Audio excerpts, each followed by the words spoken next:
Volvemos a conversar un rato, o a hacer mi monólogo. Les quiero recordar que en los horarios de teoría nos estamos encontrando en videoconferencia para conversar todos estos temas.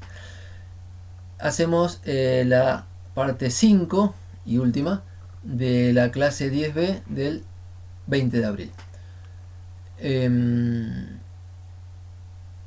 El último tema es hablar de sistemas de partículas aisladas y de que la cantidad de movimiento lineal P que hicimos hace un rato, el vector P, se conserva. Bien. Esto tiene gran importancia teórica y con lo que tenemos hecho hasta ahora por lo menos podemos dar un gustito de qué se trata el tema. Por un lado se dice que un conjunto de partículas está aislado como si existiera solo en el universo.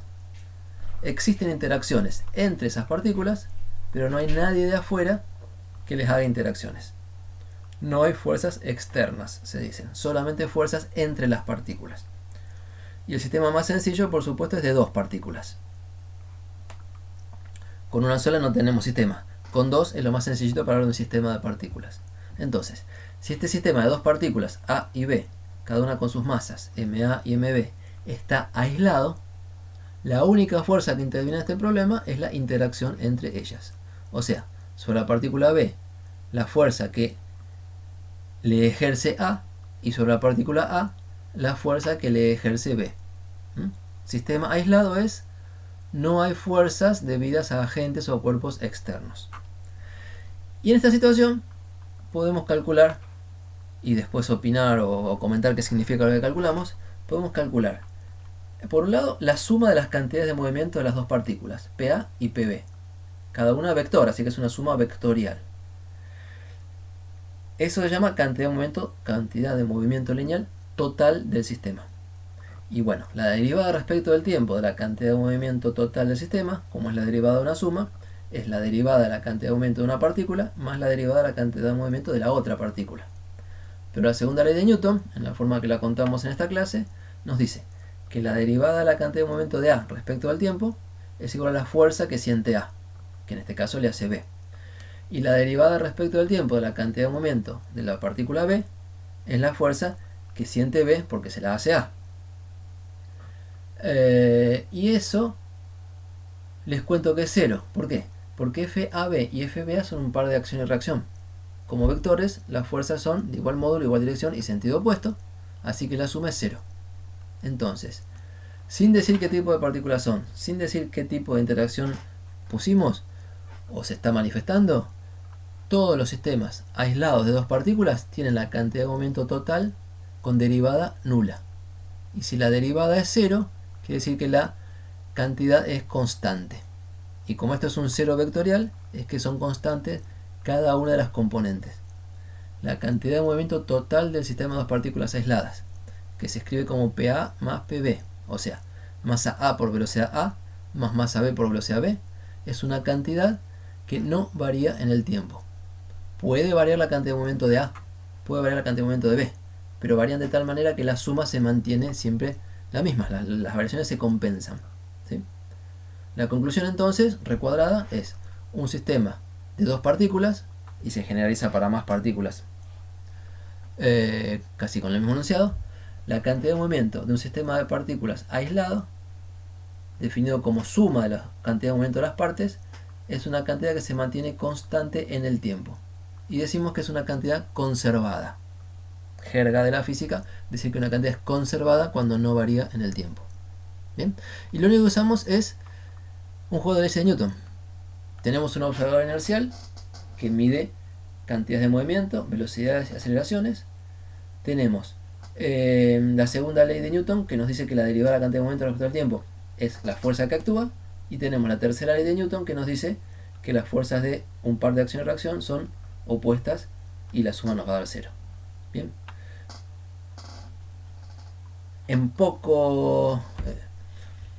Con poca complejidad, digamos, en un caso sencillo, estamos jugando con las tres leyes de Newton. Entonces, la conservación de la cantidad de movimiento es una consecuencia directa de las leyes de Newton. Algunos comentarios para que este tema no pase inadvertido, aunque no tenemos práctica para hacer por ahora, es que hay sistemas importantes de dos cuerpos en interacción aislados de los demás, o aproximadamente aislados.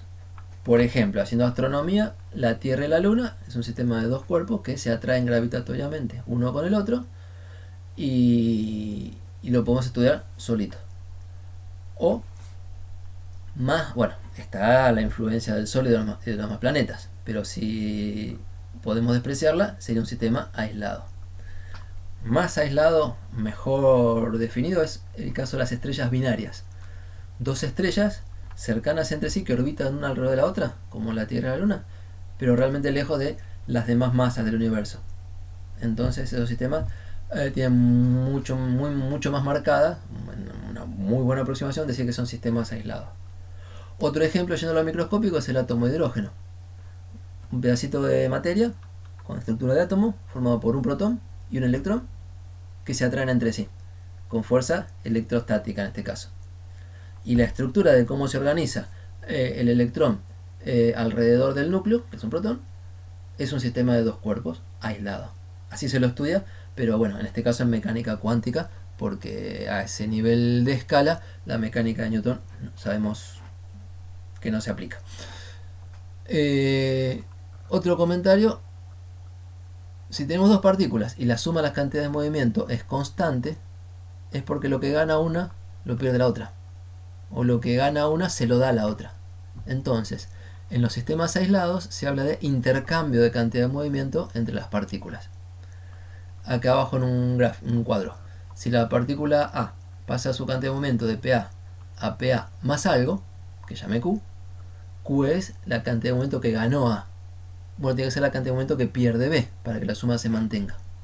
Entonces la partícula B va a pasar una cantidad de movimiento que es la que tenía menos lo que le transfirió a la otra. Se habla de cantidad de movimiento transferida de una partícula a otra. Esto, para que lo vaya sonando, son jergas o lenguaje que se van a ir desarrollando en distintas materias de la carrera. Y se puede hablar de más partículas, ya lo comenté. Y este último párrafo es que hay formulaciones alternativas de la mecánica de Newton que nos llevan a las mismas fórmulas prácticas, pero en lugar de postular las tres leyes de Newton, postulan otras cosas, y lógicamente se demuestra que son equivalentes, que eso es equivalente a las leyes de Newton. Digamos, en esta clase, con las leyes de Newton, demostramos la conservación de la cantidad de movimiento de un sistema de dos partículas aisladas. Hay autores y presentaciones que prefieren postular la conservación de la cantidad de movimiento de un sistema de partículas aisladas y deducir las leyes de Newton. ¿Sí? Es un juego lógico, de equivalencias lógicas. Es muy interesante elegir el mejor punto de vista, el más formal, etc. No es el momento, pero sí hay libros que cambian el punto de vista y no empiezan con la ley de Newton. Y en particular, dentro de lo que está en el nivel de física 1, el libro de Alonso y Finn es interesante de mirar porque hace este juego de hablar de cantidad de movimiento primero, de su conservación y de leyes de Newton después, que en la práctica nos lleva a la misma fórmula de trabajo y a resolver los mismos problemas. Bien, con esto cerramos la unidad 4 o la práctica 4. Insisto en que esta última clase 10B fueron bocaditos de teoría o complementos de teoría súper importantes en la estructura de la física, pero que no van a la resolución de la práctica. Dicho bien práctico, no son necesarios para el parcial. Sí son buenos para darle marco a lo que uno hace, y sí son necesarios para presentarse a rendir el final cuando nos podamos ver allá en la facultad.